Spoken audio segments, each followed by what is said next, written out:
पिंपळगाव बसवंत येथे दिनांक 23 जानेवारी रोजी दुपारी 3 ते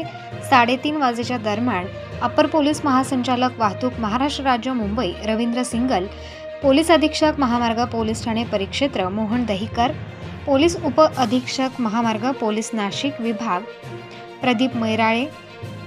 पोलीस निरीक्षक मृदुला नाईक यांच्या मार्गदर्शनाखाली रस्ता सुरक्षा सप्ताहानिमित्त पिंपळगाव येथील विशाल हरियाणा ट्रान्सपोर्ट कंपनी येथे जाऊन ट्रक चालक, मालक व परिसरातील लोक यांना रस्ता वाहतुकीचे नियम सांगण्यात आले. ते असे की वाहन चालवताना योग्य ती काळजी घेणे, वेग मर्यादित वाहन चालवणे,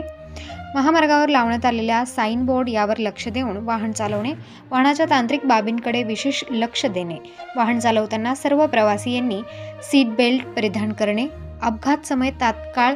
मदत करणे, मृत्युंजय दूत योजनेत सहभाग नोंदवणे, हेल्मेटचा वापर करणे, पायी चालताना घ्यावयाची खबरदारी इत्यादी विषयावर प्रबोधन करण्यात आले. दिनेश गोसावी, प्रबंधभूमी महाराष्ट्र न्यूज.